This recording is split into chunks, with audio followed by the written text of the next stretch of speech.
কখনো মানুষের মগজ ভুনা খেয়েছেন? শান্ত গলায় গায়ে কাটা দেওয়ার মতো কথাটা বলল সুপ্রভা। কফির কাপটায় একটা চুমুক দিয়ে আবার বলল, শুনেছি লম্বা ছেলেদের মগজ ভুনা স্বাদ নাকি দারুণ হয়। এবার আর স্বাভাবিক থাকতে পারল না সামনে বসা সুদর্শন পুরুষ মানুষটি। মেয়েটা কত সুন্দর করে কথাগুলো বলে মেয়োনিজ দিয়ে কফি পান করছে। সাদা মেয়োনিজ আর সস দিয়েও কি কেউ কফি খায়? তার উপর এমন উদ্ভট কথাবার্তা। গা গুলিয়ে বমি আসছে দিবাকরের। সুপ্রভা অবস্থা বুঝতে পেরে একটা মুচকি হাসি দিয়ে প্রশ্ন ছুড়ে দিল, আচ্ছা বলুন তো, সবচেয়ে মজা কিসের মাংস, মানুষের নাকি হরিণের? কিছুটা শক্ত কণ্ঠে দিবাকর বলে উঠল, আপনি কি এসব কথা বলার জন্য আমাকে ডেকেছেন? আপনি জানেন আমার কাছে সময়ের মূল্য কতটা? সুপ্রভা এমন ভঙ্গিতে কফির কাপে চুমুক দিতে লাগলো যেন সে কিছু শুনেইনি। তার ধারণা ছিল এসব কথা শুনে সামনের ছেলেটা উঠে দূরে পালিয়ে যাবে। তবে এখনো এমন শান্তভাবে সে বসে আছে কি করে, সেটাই ভাববার বিষয়। দিবাকর মনোযোগ দিয়ে মেয়েটাকে দেখতে লাগলো। একটা ধবধবে সাদা রঙের আয়না দিয়ে কাজ করা থ্রিপিস পরেছে মেয়েটা। চুলগুলো খোপা করা, বোঝাই যাচ্ছে বেশ অযত্নে করা হয়েছে। তবে সামনের অবাধ্য চুলগুলো দমকা হাওয়ায় বারবার ফর্সা মুখটাতে এসে পড়ছে। বড় বড় চোখ দুটি বেখেয়ালি ভাবে তাকিয়ে আছে জানালার বাহিরে। গাঢ় লাল লিপস্টিক দেওয়া ঠোঁট দুটোতে জিভ দিয়ে বারবার বিছিয়ে দিচ্ছে সে। পর্যবেক্ষণ করতে করতে দিবাকর বলল, আমি আপনাকে কিছু বলছি। দিবাকরের কথায় ধ্যান ভাঙল সুপ্রভার। এতক্ষণ ভালো করে দৃষ্টি দেয়নি সে সামনের ছেলেটার দিকে। ছেলে বললে ভুল হবে, সে একজন সুদর্শন লম্বা বলিষ্ঠ দেহের অধিকারী যুবক। তবে তার সৌন্দর্য দেখার বা বর্ণনার কোনো ইচ্ছেই নেই সুপ্রভার। শরীরের সাথে মনটাও বেশ শক্ত বলে এখনো এখানে বসে আছে ছেলেটা। এর আগে যে কয়বার সুপ্রভাকে বিয়ের জন্য কোনো ছেলের সাথে একাকী কথা বলতে পাঠানো হয়েছে, প্রতিবারই তার এমন কথাই ছেলে হয় নিজে পালিয়েছে, নয়তো সুপ্রভাকে পাগল বলে বিয়ে ভেঙেছে। আজ বিকেলে বের হওয়ার সময়ই তাই মা আর বড় ভাইয়া তাকে ভালো করে বুঝিয়ে বলেছে এবার যেন কোনো ঝামেলা না করতে। তবে সে কি শোনার কন্যা? তার বোন সে এই জীবনে বিয়ে করবে না। তার মতে বিয়ে মানে কষ্ট, যন্ত্রণা আর হতাশা। এর জলজান্ত প্রমাণ তার নিজ পরিবার। তবে সে প্রসঙ্গ আলাদা। আপাতত এই ব্যাপারে কিছু ভাবতে চায় না সুপ্রভা। দিবাকরের মনে নিজের সম্পর্কে সাইকো একটা চরিত্র স্থাপন করতে পারলেই আপাতত তার মুক্তি। তবে দিবাকর সম্পর্কে সে বেশি কিছু জানে না, শুধু শুনেছে সে একজন পুলিশ অফিসার। এর বেশি কিছু জানার প্রয়োজনও মনে করেনি সে। চলমান পরিস্থিতি আর নানান অভিজ্ঞতা তার মনে এই প্রফেশনের লোকদের নিয়ে বাজে ধারণাই তৈরি করেছে। সুপ্রভাকে চুপ থাকতে দেখে এবার বেশ বিরক্ত হলো দিবাকর।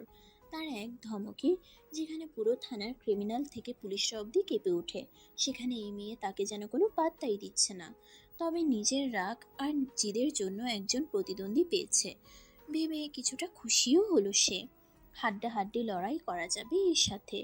দিবাকর একটু রসিকতার ছলে বলল, আপনি কি মানসিক প্রতিবন্ধী? কি বললেন আপনি? আহা, রেগে যাচ্ছেন কেন? আপনার কথাবার্তায় আপনাকে তেমনই মনে হচ্ছে। আমি যদি এতটাই খারাপ হই তবে নিজ থেকে বিয়েটা ভেঙে দিলেই পারেন। আরে, বিয়ে ভাঙার কথা আসছে কেন এখানে? আমি পাগল, প্রতিবন্ধী বা সাইকোদের ভালো ট্রিটমেন্ট করতে পারি। আপনি পুলিশ নাকি ডাক্তার? যখন যেটা হওয়ার প্রয়োজন হয় তখন সেটা। সুপ্রভা বেশ বিরক্ত হচ্ছে। ছেলেটা কি তাকে মজার ছলে নিচ্ছে? এখন যতই মজার ছলে নিক না কেন, যখন তার পরিবারের গোপন সত্যটা জানতে পারবে তখন ঠিকই কথা শোনানোর একটা পথও বাকি রাখবে না। সুপ্রভা আর কিছু না বলে উঠে পা আগাতে লাগলো। পিছন থেকে দিবাকর বলে উঠল, কিছু না বলেই চলে যাচ্ছেন? এতটুকু ভদ্রতাও শিখেননি দেখছি। দরকার মনে করিনি তাই। কথাটা বলে দ্রুত পা বাড়িয়ে রেস্টুরেন্ট থেকে বেরিয়ে গেল সুপ্রভা। এই ছেলের সাথে কথাই জিতা যাবে না তা অনেক আগেই ধরতে পেরেছে সে। এখন কেটে পড়াই শ্রেয়। দিবাকর বসে বসে একাকী হাসতে লাগলো। তাকে পাওয়ার জন্য যেখানে এত মেয়ের কত শত পাগলামি তাকে সহ্য করতে হয়েছে, সেখানে এই মেয়েটা তাকে ভালো করে একটু দেখছেও না। রেস্টুরেন্টের এক দেয়ালে টানানো আয়নাটাই ভালো করে নিজেকে দেখলো দিবাকর। নীল ব্লেজার আর জিন্স পরা, হাতে ঘড়ি দেয়া, চাপ দাড়ির সিল্কি চুলের শ্যামলা ছেলেটা দেখতে তত খারাপ নয়। আরেকবার সুপ্রভার কথা ভেবে হেসে উঠল দিবাকর। এতক্ষণে তার গাড়িও চলে এসেছে হয়তো। জানালার থাই গ্লাস দুটো দুদিকে সরিয়ে টেবিলটার উপর একটা বই রাখলো দ্বিধা। চেয়ারে বসে পছন্দের লেখকের বইটা হাতে নিয়ে পড়তে শুরু করলো। সময়টা এখন বিকেল ঠিক 4টা। বড় ভাই দিবাকর হয়তো আর আধ ঘন্টার মধ্যেই চলে আসবে বাসায়। এবার ভালোই ভালোই বিয়েতে রাজি হলেই হয়। এই নিয়ে কত মেয়ে দেখা হলো, তার কাউকেই ভালো লাগে না। তবে এবার যেন তার ভাগ্যে প্রজাপতির সঙ্গে পঞ্চস্বরের কোনো বিবাদ না থাকে। আচমকা একটা দমকা হাওয়া এসে দ্বিধার অবাধ্য চুলগুলো এলোমেলো করে দিল। সে চোখ বন্ধ করে এই দক্ষিণা বাতাসটা উপভোগ করছে। ইস, গল্প উপন্যাসের নায়কদের মতো এখন যদি কেউ তার চুলগুলো কানে গুজে দিত, মন্দ হতো না ব্যাপারটা। আচ্ছা, যেই লেখক তার শান্ত মনটাকে প্রতিনিয়ত অশান্ত করে তুলছে, সে কেমন? তার ছদ্মনাম অনুপম ছাড়া তার সম্পর্কে আর কিছুই জানে না সে। গভীর ভাবনায় ডুবে গেল দ্বিধা। এমন সময় পেছন থেকে কেউ তার মাথায় জোরে একটা টোকা দিল। আ দিবাকর হেসে বলল, তোকে কত করে বলেছি এসব গল্প উপন্যাসের বই পড়া বাদ দিতে। দ্বিধা উত্তর দিল। আগে বলো, সুপ্রভা মেয়েটা কি তোমার পছন্দ হয়েছে? দিবাকর কিছু সময় চুপ থেকে বলল। এবার তোর মনের আশাটা পূরণ হলো হয়তো। দ্বিধার সাথে সাথে চিল্লিয়ে পুরো বাড়িটা মাথায় নিল। রুম থেকে বেরোনোর আগে দিবাকরকে বলল, পরশু কি তোমার সময় আছে ভাইয়া? নেই, তবে লাগলে বল। চলো একটু নোয়াশপল্লীতে ঘুরে আসি। এরপর থেকে তো বউকে নিয়েই ঘুরবে, আবার থানার ঝামেলা তো আছেই। দিবাকর সাথে সাথে দ্বিধার গানটা চেপে ধরে চেঁচিয়ে বলল, যেতে চাস ভালো করে বললেই পারতি। এসব পাকনা কথা কিভাবে বলছিস? আমি তোর বড় ভাই, ভুলে যাস না। দ্বিধা কানটা ছুটিয়েই এক দৌড়। দিবাকর সোফায় গিয়ে বসলো। এমন সময় তার ফোন বেজে উঠল। সিনিয়র অফিসারের কল। দিবাকর মুখটা শক্ত করে কল ধরলো। কলের ও প্রান্তে থাকা মানুষটা কি বলবে যেন সে আগে থেকেই জানে। আসসালামু আলাইকুম স্যার। ওয়ালাইকুম আসসালাম মিস্টার দিবাকর, কেমন আছেন? প্রশ্ন করব না, আমাকে চাপে ফেলে ভালোই থাকবেন। দিবাকর মুচকি হেসে উত্তর দিল, কি যে বলছেন স্যার, আমি একজন সামান্য এসআই। আমার পক্ষে আপনাদের চাপে রাখা সম্ভব? বলুন তো। নাটক কম করুন দিবাকর, আপনি সামান্য পুলিশ অফিসার হলেও তো হইতেও। তবে আপনার নানা বাড়ির ইতিহাস সবাই জানে। তারা বড় ব্যবসায়ী। সামান্য পুলিশ অফিসারের পিছনেও যে আপনার কত পাওয়ার, তা নিয়ে নতুন করে কিছুই বলার নেই। তা এখন এসব কথা আসছে কেন? আমি তো আমার ক্ষমতার অপব্যবহার করিনি, না ঘুষ দিয়ে চাকরি নিয়েছি। তা করলে আরও উপরের পদে যেতে পারতাম, তা আপনিও ভালো করে জানেন। কিন্তু এখন যে এভাবে জেনে বুঝে আগুনে ঝাঁপ দিয়েছেন, সেটা কোথায় যাবে?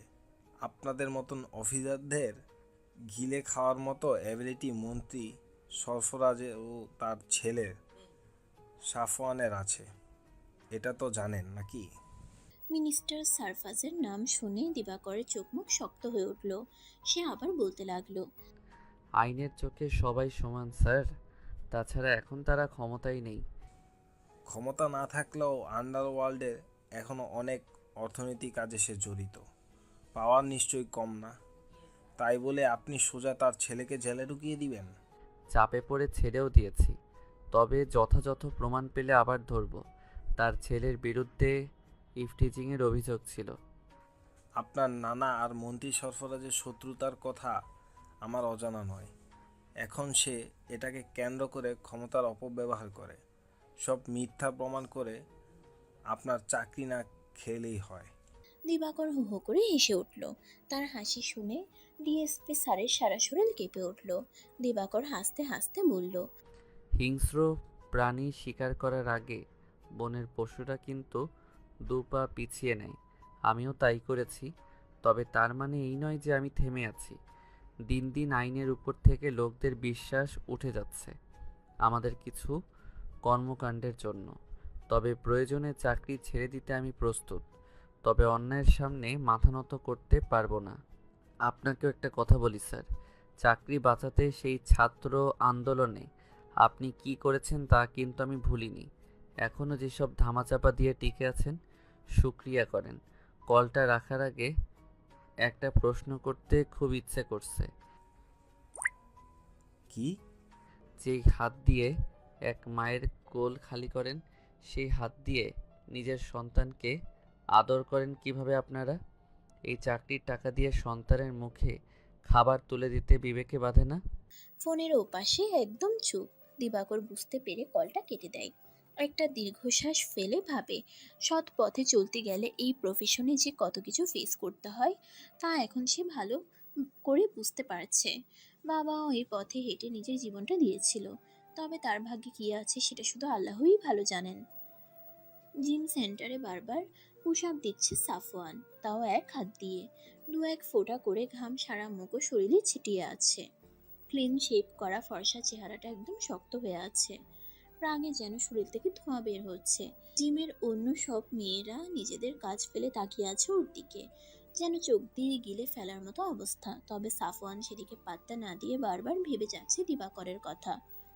কত সাহস থাকলে একজন সামান্য পুলিশ অফিসার হয়ে প্রাক্তন ক্ষমতাশীল মন্ত্রীর ছেলেকে ভার্সিটি থেকে সবার সামনে উঠিয়ে নিয়ে আসা হয়। বারবার চোখের সামনে সেই দৃশ্য ভেসে উঠছে সাফওয়ানের। রাগে রগ যেন ছিঁড়ে যাচ্ছে। ওর সামনে কথা বলার সাহস পায় না কোনো বড় বড় সরকারি কর্মকর্তা। সেখানে ওই পুলিশ ওকে মিথ্যে অভিযোগে, না আর ভাবতে পারছে না ও। এত শত শত মেয়ে লাইন ধরে থাকে সাফওয়ানের একটু অ্যাটেনশন পাওয়ার জন্য, সে তাদেরই পাত্তা দেয় না। তার কি খেয়ে দিয়ে কাজ নেই ওই বেহায়া মেয়েকে ইপটিজিং করতে যাবে?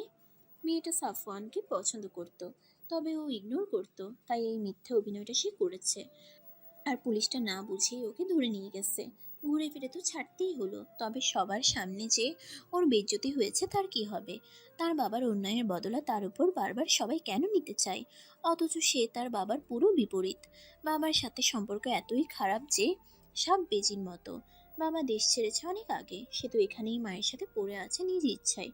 উফ, ওই পুলিশের সব ডাটা কালেক্ট করতে হবে দ্রুত। ওর রেপুটেশন যে খারাপ করেছে, তার বাড়ির মান সম্মান একেবারে না ডুবিয়েও থামবে না।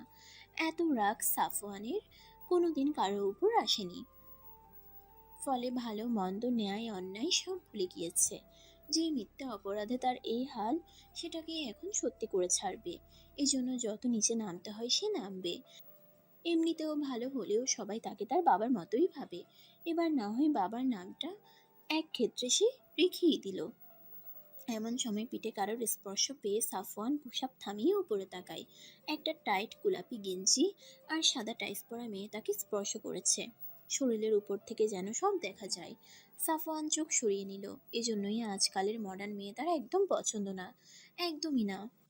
হেই সাপওয়ান, হোয়াট আর ইউ ডুইং? ভাত খাচ্ছি, খাবা? মেয়েটা সাফওয়ানের এমন উত্তরে বিব্রত হয়ে গেল। সাফওয়ান উঠে টাওয়াল দিয়ে শরীরটা মুছতে মুছতে বলল, কি চাই? তুমি না সাপওয়ান খুব মজা করতে পারো। ন্যাকামোর সুরে কথাটা বলে সাফওয়ানের কাঁধে হাত দিল মেয়েটা। সাফওয়ান রাগী চোখে তাকাতেই ভয় পেয়ে হাতটা সরিয়ে নিল। শান্ত গলায় সাফওয়ান বলল, আমার থেকে দূরে থাকবি। নেক্সট ধারে কাছে আসলেও পকেট থেকে পিস্তল বের করে সোজা কপাল বরাবর শুট করব। Mind it. মেয়েটার সাথে সাথে অন্যদিকে চলে গেল। সাফওয়ান জিম থেকে বের হয়ে বাইকে উঠে একজনকে কল করলো। কলে কাকে যেন বলল, একজনের ছবি নিচ্ছি, সব তথ্য বের কর, কুইক। 4 ফুটের মেয়ে, তার সাজতে লাগে 5 ঘন্টা। দিবাকর হাতে ঘড়ি পড়তে পড়তে কথাটা বলল। দ্বিধা তেড়ে এসে বলল, মানলাম ভাইয়া, তুমি তাল গাছের মতো লম্বা, তাই বলে আমাকে এত অপমান করার কি আছে? আর আমি মোটেও 4 ফুট নই। কথাটা বলে দ্বিধা মন খারাপ করে রুমে চলে গেল। বেচারি শখ করে আজ একটু নাইরা ড্রেস পরে সুন্দর করে সাজতে চেয়েছিল। এক পাশে ওড়নাটা নিয়ে চুল ছেড়ে দিয়েছে, কানে বড় বড় আয়নাওয়ালা ঝুমকা পড়েছে। এমন সময় ভাইয়েরই খোটা। দিবাকরের মায়ের বিষয়টা নজরে এলে এসে দিবাকরের কানটা চেপে ধরলো। আহ মা, কি করছো? ব্যথা পাচ্ছি। যেই ছেলের কয়দিন পর বিয়ে, সে এখনো এমন বাচ্চামো করে কি করে? ধুর, একটু মজাই তো করছিলাম। ও এত রেগে গেলে আমার দোষ কি? যা গিয়ে ওকে মানিয়ে নিয়ে আয়। রহিম চাচা গাড়ি বের করে দাঁড়িয়ে আছে। আকাশের অবস্থাও ভালো না। বলি তোদের আজ না গেলে হয় না? তোর মেয়েকে তো চিনই, কেঁদে নাক মুখ ফুলিয়ে বসে থাকবে। তুমি ভার্সিটি যাও, তোমার লেকচার দিতে দেরি হয়ে যাবে।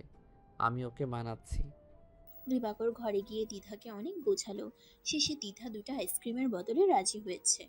অতঃপর নুহাস পল্লীতে ড্রাইভার গাড়ি এনে থামালো সোজা নুহাস পল্লীর বৃষ্টিবিলাসে।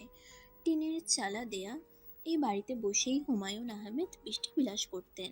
মানুষের ব্যস্ত জীবনে এখন এখন যেন আর প্রকৃতির সৌন্দর্য উপভোগই করা হয় না। কখনো কখনো এমন এক বৃষ্টিবিলাসের দরকার পড়ে, বৃষ্টির ঝিরঝির শব্দ শুনতে, প্রকৃতির কাছ থেকে আয়ত্ত করতে। আশেপাশের অনেক মানুষই ঘুরে বেড়াচ্ছে, অনেক কাপড়রাও আছে, কেউ কেউ তাদের প্রিয়তমার জন্য ফুল নিচ্ছে। সবার মুখে হাসি।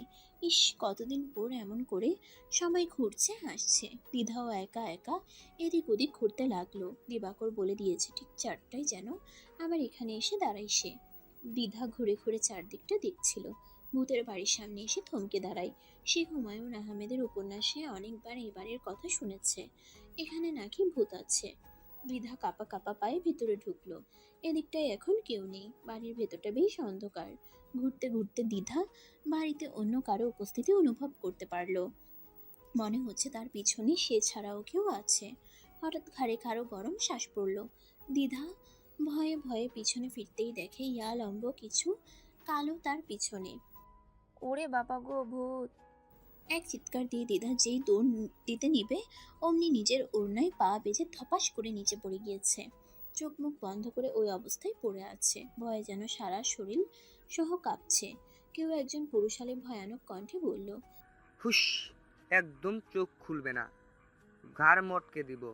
দ্বিধার তো পরাণ চাইছে অবস্থা, ফ্রিজ হয়ে বসে আছে। সামনের অবয়বটি তাকে খুঁটিয়ে খুঁটিয়ে দেখছে। মেয়েটা বেশ খাটো, বয়সটাও 18-র বেশি হবে না, তবে বেশ বাচ্চা বাচ্চা চেহারা। একটু তাকিয়ে থাকলে মায়ায় পড়ে যাওয়া যায়। তারপর অনেকটা সময় পার হয়ে যায়। দ্বিধা এখনো শান্ত হয়ে বসে আছে। আগে পিছে কোনো আওয়াজ না পেয়ে দ্বিধা টিপ টিপ করে চোখ খুলল। কোথাও কেউ নেই। ভয়ে ভয়ে দাঁড়িয়ে যায় সে। এসব যা হলো তাকে তার মনের দোষ নাকি সত্যি? ওইটা কি সেই ভূতটাই ছিল? দ্বিধা আবার কেঁপে উঠছে। হঠাৎ পায়ে তাকাতেই খেয়াল হলো তার একটা নুপুর গায়েব, তবে এখন খোঁজার অবস্থায় সে নেই। তাড়াতাড়ি এক দৌড়ে সে বাড়িটা থেকে বের হয়ে যায়। এদিকে দিবাকর হাঁটতে হাঁটতে হুমায়ুন আহমেদের কবরের পাশে এসে দাঁড়ালো। এত যশ খ্যাতির মানুষটা সব ছেড়ে এখন অন্য দুনিয়ার বাসিন্দা। এজন্য হয়তো আল্লাহ কবর জিয়ারত করতে বলেন। দিন শেষে সবাই খুব একা। কবরের উপরে কাঠ পেন্সিল বইয়ের লাইন লেখা। কল্পনায় দেখছি নুহাস পল্লীর সবুজের মাঝে ধবধবে শ্বেত পাথরের কবর। গায়ে লেখা, চরণ দড়িতে দিও গো আমারে, নিও না নিও না সরাইয়ে। এমন সময় একটু একটু বৃষ্টি পড়তে শুরু করেছে। দিবাকর কোথায় গিয়ে দাঁড়াবে ভেবে এদিক ওদিক তাকাচ্ছে। এমন সময় একটা দৃশ্য দেখে সে থমকে দাঁড়ায়। আচ্ছা, সুপ্রভা কি আসলেই খুব সুন্দর, নাকি ওকে আমার ভালো লেগেছে এই জন্য সবচেয়ে সুন্দর মনে হচ্ছে? নিজেকেই প্রশ্ন করলো দিবাকর। কোথায় জানি দিবাকর শুনেছিল যে যাকে যত ভালোবাসে তার কাছে তাকে তত বেশি সুন্দর লাগে। তবে কি সে প্রেমে পড়েছে? কোনো এক উপন্যাসের লাইনেও মনে পড়ল, যে মেয়ের সাথে বিয়ে ঠিকঠাক তার প্রেমে পড়া বারণ। নিজের চোখটা সরিয়ে নিল দিবাকর। মায়ের পছন্দ খুব চমৎকার মানতে হবে, নয়তো এমন তেজি আর মনে ধরার মতো মেয়ে হয়তো সে নিজে কখনোই খুঁজে পেত না। একটা ফোন কল আসায় সে অন্যদিকে ঘুরে কথা বলতে লাগলো। এদিকে সুপ্রভা দু হাত মেলে বৃষ্টি উপভোগ করছে, মুখে মন ভুলানো হাসি। একটা কালো রঙের সুতির শাড়ি পরেছে সে, চুলগুলো ছাড়া।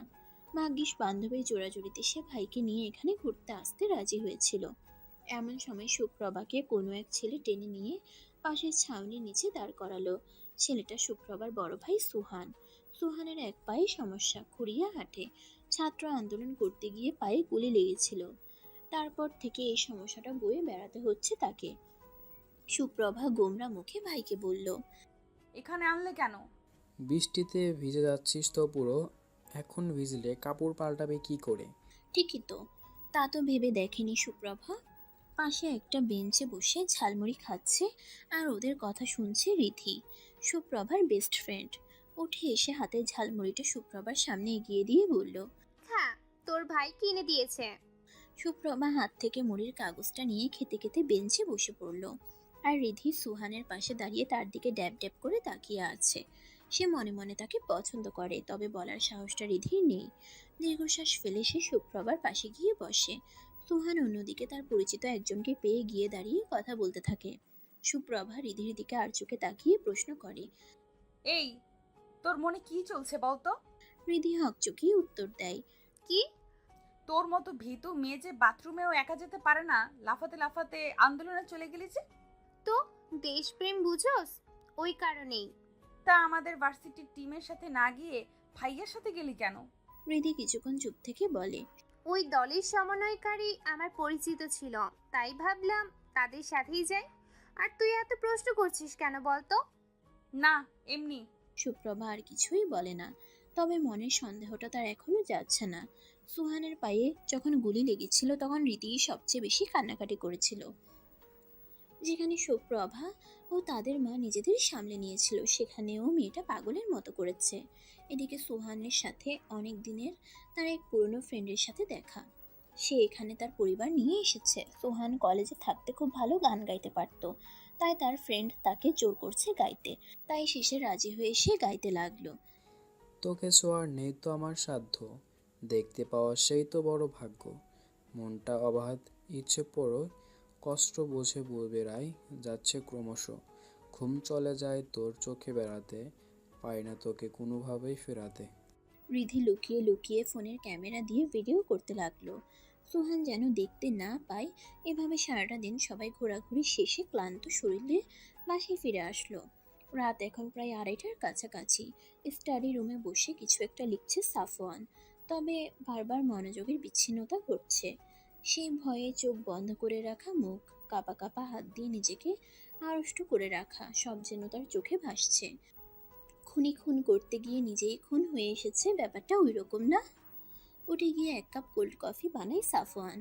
2 চামচ কফি, গুঁড়ো দুধ, পানি আর কয়েক টুকরো বরফ বোতলে নিয়ে ঝাঁকাতে থাকে। এসে বারান্দায় গিয়ে দোলনাটাতে বসে সে। কফির চুমুক অনুভব করতে করতে ভাবে, সে যেটা করতে যাচ্ছে ওটা কি ঠিক নাকি ভুল? প্রেম আর প্রতিশোধ কি একসাথে অনুভব করা যায়? এই কফির মতো হয়তো হ্যাঁ বা না, তবে যে বিষের খেলায় সে নেমেছে সেখানে থেকে ফিরে সে আসবে না। প্রতিশোধের আগুনে সে নিজেও পড়বে, শত্রুকেও পোড়াবে। কি রে, হলো তোর? মায়ের ডাক শুনে তাড়াতাড়ি আরেকবার নিজেকে আয়নায় দেখে নিল দ্বিধা। বাহ, বেশ চমৎকার লাগছে তো। নিজের চোখের কাজল দিয়ে নিজের কানের নিচে একটা ছোট্ট কালো টিকা দিয়ে নিল। তারপর দৌড়ে বেরিয়ে এলো ভাইয়ের কাছে। দিবাকর শেরওয়ানি পরে সুন্দরভাবে রেডি হয়েছে। বাহিরে বিয়ের গাড়ি রেডি। দেখতে দেখতে কিভাবে 1.5টা মাস চলে গেল। সুপ্রভার সাথেই বিয়েটা ফাইনাল হয়েছে।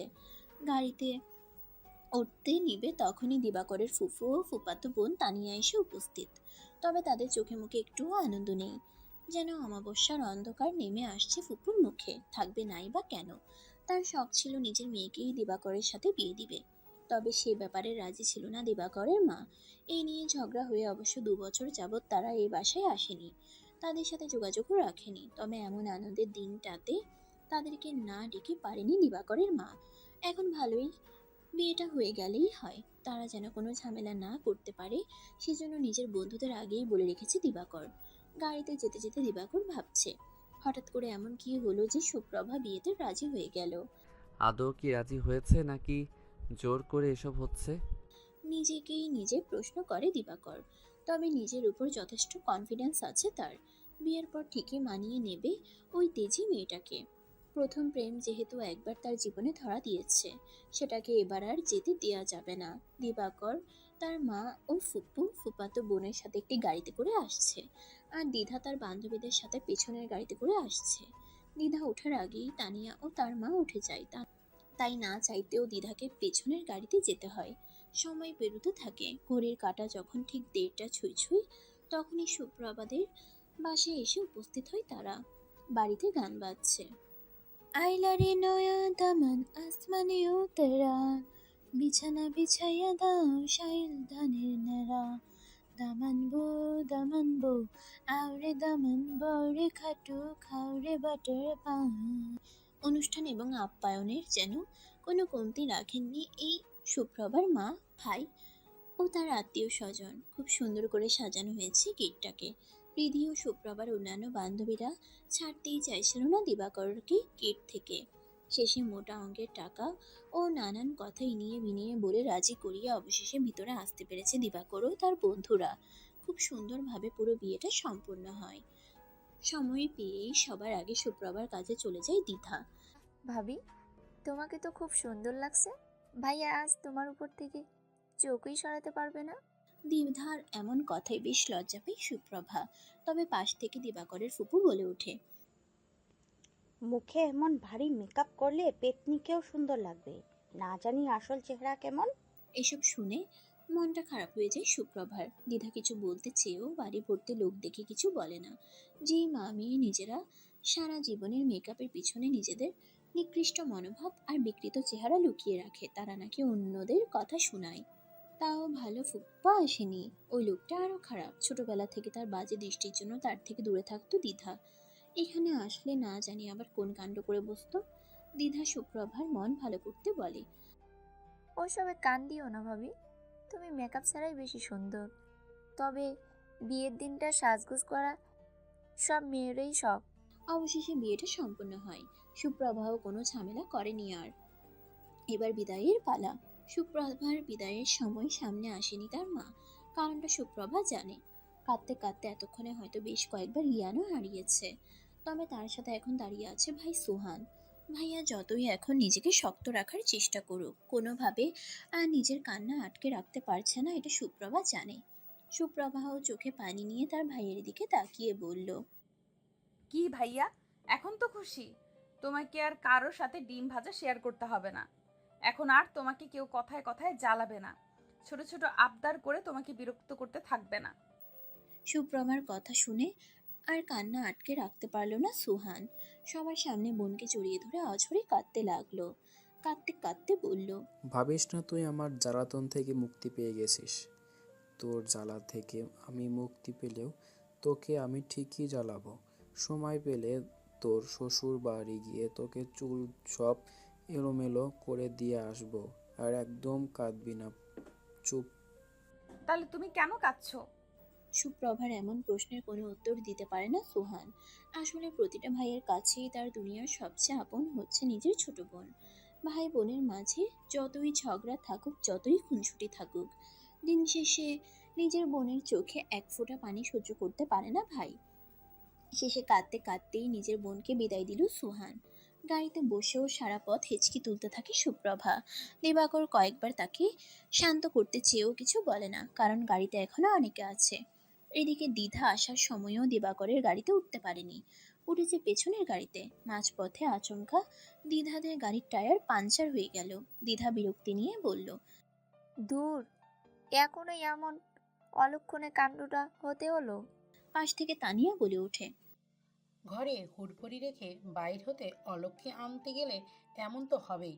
তানিয়ার কথা শুনে মেজাজটাই বিগড়ে যায় দ্বিধার। সমস্যা কি তোর তানিয়া? মুখ খুললেই বিষ বের হয় কেন? যা সত্যি তাই বললাম। মেয়েটার রাশিগুণে দেখে নিতে তোরা। আজকালকার দিনে এসবে কেউ বিশ্বাস করে? তোর বাপ ভণ্ড কবিরাজ, তাকে গিয়ে তোরটা গুনতে বল। খবরদার দ্বিধা, আমার বাবাকে নিয়ে কিচ্ছু বলবি না। কেন বলবো না? তোর মা আর তুই শুধু কথা শোনাতে পারিস সবাইকে, আর বাকিরা মুখে তালা দিয়ে রাখবে। তানিয়া আর কথা বাড়ায় না। দ্বিধার সাথে তর্কে কোনো কালে এসে পেরে উঠবে না। বিরক্ত হয়ে দূরে গিয়ে তার বয়ফ্রেন্ডের সাথে কথা বলতে থাকে। এটা অবশ্য তার 3 নম্বর বয়ফ্রেন্ড।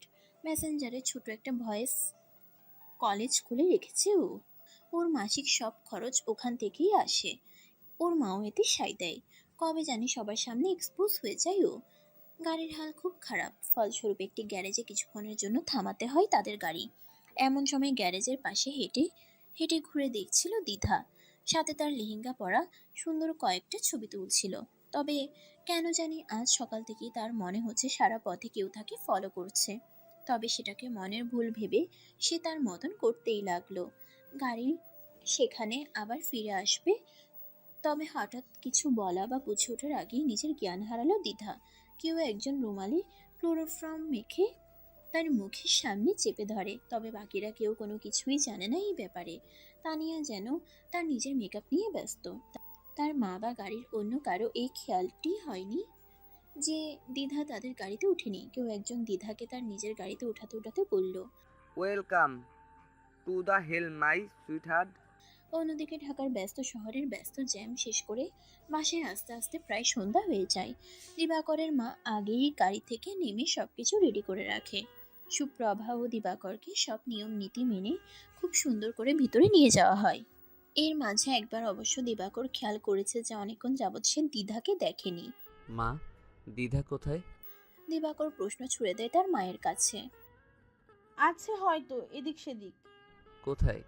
গত কয়েকদিন যাবৎ বারবার বলছিল যে আমি বাসায় আসার পর বিয়ের দিন ও আমাকে জ্বালিয়ে খাবে, একটু সময়ও শান্তিতে থাকতে দেবে না।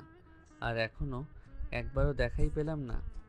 আরে চিন্তা করিস না, আছে হয়তো। দিবাকর আর কথা বাড়ায় না। অতঃপর রাত্রিবেলায় সব নিয়ম শেষ করে রুমে বসিয়ে রাখা হয় সুপ্রভাকে। দিবাকরের বন্ধুরা দরজায় অনেকটা সময় জ্বালিয়ে যায় দিবাকরকে। সব ঝামেলা শেষ করে রুমে ঢুকে দিবাকর দেখে সুপ্রভা বাহিরে মেঘের গর্জন। ঝড়ো হাওয়া একটু পর পরই এলোমেলো করে দিচ্ছে জানালার পর্দাগুলো। কিছুক্ষণ আগে কারেন্ট চলে যাওয়ায় অন্ধকার রুমে খাটের মাঝ বরাবর বসে আছে সুপ্রভা। ঠান্ডা বাতাসে একটু শীত শীতও লাগছে তার, তবে একটা মিষ্টি অনুভূতিতে ছেয়ে যাচ্ছে তার সমগ্র হৃদয়। পুরো রুমটা ফুলের ঘ্রাণে মোমো করছে। হঠাৎ দরজা খোলার শব্দে মোহিত অবস্থা থেকে ফিরে আসে সুপ্রভা। দিবাকর খাটের পাশে টি টেবিলটার উপর থেকে একটা মোমবাতি হাতে নেয়। গ্যাস লাইট দিয়ে মোমবাতিটা জ্বালিয়ে নেয়। ধীরে ধীরে সুপ্রভার কাছে এসে দাঁড়ায়। সুপ্রভার জোরে জোরে নেওয়া নিঃশ্বাসের শব্দ যেন বারবার বাড়ি খাচ্ছে আবদ্ধ রুমটাতে। সুপ্রভা কোনোভাবে নিজেকে বোঝায় বিয়ে তো হয়েই গিয়েছে, আর সামনের মানুষটার সাথেই তো সারা জীবন থাকতে হবে, তাই এতটা ভয় পেলে চলবে না। দিবাকর ছেলে হিসেবে খারাপ না, তাকেই আপন করে বাকিটা জীবন কাটাতে হবে। উঠে দিবাকরকে সালাম করে সুপ্রভা। যাও, শাড়ি পাল্টে অজু করে আসো। দিবাকরের কথা শুনে সুপ্রভা খাট থেকে নামে, কিন্তু অন্ধকারে তো কিছুই দেখতে পাচ্ছে না। দিবাকর বুঝতে পেরে নিজেই আলমারি থেকে শাড়ি এনে দিয়ে বলে, এখানেই পাল্টাও, মোমবাতির আলোতে সুবিধা হবে। সুপ্রভা কিছু না বলে শাড়ি হাতে দাঁড়িয়ে আছে। দিবাকরের সামনে শাড়ি খুলবে কি করে? আবার ভাবছে দিবাকর যদি সামনে বসেও থাকে তাকে তো সরতেও বলতে পারবে না সুপ্রভা। স্বামী তো দূর, কিন্তু লজ্জাও লাগছে, যদিও আলোটা খুব কম। তবুও যদি কিছু দেখে ফেলে। দিবাকরের গলা আবারও শুনতে পাই সে। কি ব্যাপার? না মানে কি? আপনার সামনে আমি। সুপ্রভা আর কিছু বলে না। দিবাকর ভ্রুকুচকে তার দিকে তাকিয়ে বলে, মেরি বিল্লি মুচকো মেও। মানে আমার যদি তোমাকে দেখতে ইচ্ছে করে তুমি কি বাধা দিতে পারবে? চুপ করে না থেকে শাড়ি পাল্টাও। আমি ফোন স্ক্রল করছি, প্রমিস তোমার দিকে তাকাবো না। You can trust me. এই কথা বলে অন্যদিকে ফিরে ফোন চালাতে থাকে দিবাকর। সুপ্রভা লজ্জায় লজ্জায় শাড়ি খুলে পাল্টাতে থাকে। মাঝে মাঝে দিবাকরের দিকেও তাকিয়ে দেখে এদিকে ঘুরে কিনা। ঘুরলে সব শেষ। আবার সুপ্রভা এটাও ভাবে দিবাকর কি তাকে নিজের বিড়াল বলল? সে বিড়াল, তার কি পশম আছে? সেও কি ম্যাও ম্যাও করে? এসব উদ্ভট কথা ভাবতে ভাবতে তার শাড়ি পাল্টানো হয়ে যায়। তবে সে উঁচু করবে কিভাবে? দিবাকরকে বলতেই সে ফোনের লাইট অন করে বলে, যাও অজু করে আসো। সুপ্রভাও তাই করে। এর মাঝে কারেন্ট চলে আসে, আর তেমন সমস্যা হয়নি। দিবাকর বুঝিয়ে বলে নতুন সম্পর্ক শুরু করার আগে নফল নামাজ পড়তে হয়। দুজনে একসাথে সালাত আদায় করে। তবে এর মাঝে ঘটে আরেক ঘটনা। কারেন্টটা আবার চলে যায়। সুপ্রভা পাকনামি করে অন্ধকারেই মোমবাতি আনতে যায়। ফলস্বরূপ দিবাকরের সাথে ধাক্কা লেগে তাকে নিয়েই খাটে পড়ে যায়। দিবাকর বলল, তর সইছে না নাকি? এত আগেই ধরাধরি করছো কেন? দিবাকরের কথা শুনে লজ্জায় সুপ্রভা ওর উপর থেকে ছুঁড়ে আসে। আমি তো শুধু মোমবাতিটা আনতে যাচ্ছিলাম। না, ঠিক জমছে না খেলাটা। মানে তোমার এই লাজুক লাজুক ভাইবগুলো আমার পছন্দ হচ্ছে না। বিয়ের আগে ভেবেছিলাম তোমার তেজ অনেক, এখন তো দেখি ম্যাও ম্যাও। এই আপনি বারবার আমাকে বিড়াল বলে অপমান করছেন। বিড়াল বললে কেউ অপমানিত হয় না কি আবার? আমি তো ধরে কাতুকুতু দিচ্ছি না। এই শোনো, আমার ঘুম আসছে না, চলো কিছু করি। সুপ্রভা ভয়ে ভয়ে প্রশ্ন করল, কি করবেন? চলো কুতকুত খেলি। হ্যাঁ, হুম, বিছানায় যে ফুলের পাপড়ি আছে ওগুলো দিয়ে নিচে কুতকুত খেলার ঘর বানাই। আর তোমার লিপস্টিক হবে আমাদের গুটি। পরে ওইটাতে লাথি মেরে খেলবো। আপনি কিন্তু এখন আমার মেজাজটাই গরম করছেন। দূর। সুপ্রভা খাটে উঠে পাশে গিয়ে শুয়ে পড়ল। ভেবেছিল দিবাকর হয়তো একটু সুন্দর করে রোমান্টিক কিছু বলে কোনো গিফট দিবে, তা না। দিবাকরও এদিকে মুচকি হেসে পাশে গিয়ে শুতে শুতে বলল, উল্টাপাল্টা কিছু করব না, ভয় নেই। তবে কোলবালিশ ভেবে তোমায় ধরলে আবার চিৎকার করো না, লোকে অন্য কিছু ভাববে। ঘুমাও এখন। অনেকটি সময় ঘুমিয়ে থাকায় বেশ ক্লান্ত লাগছে দ্বিধার। আস্তে আস্তে চোখ খুলে বোঝার চেষ্টা করে সে কোথায় আছে। যতটুকু মনে আছে শেষবার সে গ্যারেজে ছিল। এরপর কেউ পেছন থেকে আর মনে করতে পারছে না, মাথাটা ঝিমঝিম করছে। আমি কি কিডন্যাপ হয়েছি? এই প্রশ্নটাই মাথায় আসে দ্বিধার। তার ভাইয়ার তো শত্রুর অভাব নেই, তাদের মাঝে কেউ হয়তো। নিজেকে যতটা সম্ভব শান্ত রাখার চেষ্টা করে সে। ঘাবড়ে গেলে এখন চলবে না, পালাতে হবে। খাট থেকে নেমে রুমটার আশেপাশে ভালো করে দেখে। এটা তো কোনো বাড়ি মনে হচ্ছে। সিনেমাতে সে সব সময় দেখতো মেয়েদের তুলে নিলে গাড়িতে বা কোনো কনস্ট্রাকশন বিল্ডিংয়ে আটকে রাখা হয়, কিন্তু এখানে কেন? ধীরে ধীরে পা ফেলে রুমটা থেকে বের হয় সে। সামনে সিঁড়ি, তার মানে বাড়িটা দোতলা। নিচে নেমে দেখে পুরো ড্রয়িং রুম দামি আসবাবপত্রে সাজানো, বেশ বড়লোক হবে হয়তো। তবে বাড়িতে কেউ নেই কেন? কিডন্যাপার হয়তো বাইরে গিয়েছে, এটাই সুযোগ। তবে তাড়াহুড়ো করতে গিয়ে পাশের টেবিলের সাথে ধাক্কা লেগে ফুলদানি পড়ে যায়। ব্যাপক আওয়াজ হয়। দ্বিধা দৌড়ে বাড়ির দরজায় এসে দেখে গেটে হ্যান্ডলক দেয়া, মালিকের হাতের ছাপ ছাড়া খুলবে না। দ্বিধা তাও বারবার চেষ্টা চালাতে থাকে। অন্যদিকে বাহিরে বৃষ্টি পড়ছে খুব জোরে, সাথে বারবার বাতাস এসে বারান্দায় দাঁড়িয়ে থাকা মানুষটাকে একটু একটু ভিজিয়ে দিচ্ছে। সিল্কি চুলগুলো বেয়ে টিপ টিপ করে পানি পড়ছে লোকটার মুখে। ফাঁকে ফাঁকে সিগারেটে একটা করে টান দিচ্ছে সাফওয়ান। ধোঁয়াটা ছেড়ে দিতেই খেয়াল হলো ভিতরে যে আছে তার কাছে যাওয়া হয়নি একবারও। এতক্ষণে হয়তো জ্ঞান ফিরে এসেছে। তবে আসতেই দেখে দ্বিধা বিছানায় নেই। নিচে কিছু ভাঙার আওয়াজ পেতেই দৌড়ে সেখানে চলে যায় সাফওয়ান। গিয়ে দেখে দ্বিধা। কে আপনি? আমাকে আটকে রেখেছেন কেন? একটা লম্বা ফর্সা ছেলেকে সিঁড়ি বেয়ে নিচে আসতে দেখে প্রশ্নটা করে ফেলে দ্বিধা। সাফওয়ান আস্তে আস্তে দ্বিধার দিকে এগুচ্ছে। দ্বিধা ভয়ে গেটে ধাক্কা দিয়ে বারবার খুলতে চেষ্টা করে। লাভ নেই, আমার হাতের ছাপ ছাড়া খুলবে না। সাফওয়ান কথাটা বলে পাশে সোফায় গিয়ে শান্তভাবে বসলো। দ্বিধা কথাটা শুনে প্রায় কেঁদে দিবে এমন অবস্থা। সাফওয়ান উঠে গিয়ে ফ্রিজ থেকে এক বাটি রসমলাই নিয়ে এনে টেবিলের উপর রাখে। নেও খাও, সারাদিন না খাওয়া তুমি। দ্বিধা মুখে একটা ভিঞ্চি কেটে অন্যদিকে তাকায় আর মনে মনে ভাবে, এই কেমন কিডন্যাপার রে বাবা, দরদ দেখিয়ে এখন আবার খাওয়াতে এসেছে। তবে দ্বিধার চোখ আবছা আবছাও হয়ে আসছে। না খেয়ে কতক্ষণ থাকবে মেয়েটা? সাফওয়ান ওকে চুপ থাকতে দেখে এবার বিরক্ত হয়। তোমাকে কিছু বলছি? বললেই বুঝি শুনতে হবে? আপনি আমাকে এখান থেকে যেতে দেন। আমার ভাইয়ের সম্পর্কে আপনার কোনো আইডিয়া নেই। সাফওয়ান তার ছেলের হাসি হাসতে হাসতে উত্তর দেয়, চিনি না, কে বলল?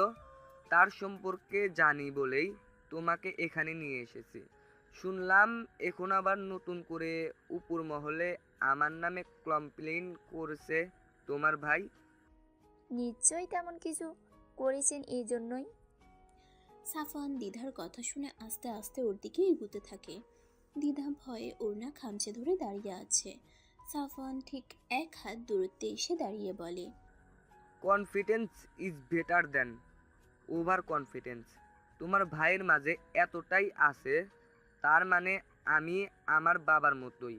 সে একদম শিওর।